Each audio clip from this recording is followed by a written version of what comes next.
அனைவருக்கும் வணக்கம். என் பெயர் டேனியல். நான் 5ஆம் வகுப்பு பிரிவு படிக்கின்றேன். நான் இப்பொழுது முயற்சி திருவினையாக்கும் என்பதை கூற வந்துள்ளேன். முயற்சி திருவினையாக்கும் முயற்சிமை உண்மை புகுத்திவிடும்.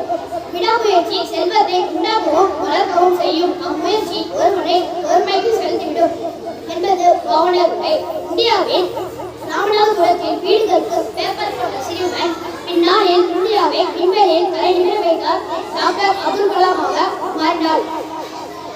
அவ்வாறே செருப்பு தைப்பவரின் மகன் அமெரிக்க ஜனாதிபதி ஆனார். அவர் பல பேருக்கு சொன்ன பாடம் முயற்சி திருவினையாக்கும். எவ்வளவு திறமைகள் இருந்தாலும் முயற்சி செய்தால் சாதிக்க முடியும். விடாமுயற்சி வெற்றி. முயலுங்கள், ஒரு நாள் வானம் மோசப்படும். நன்றி.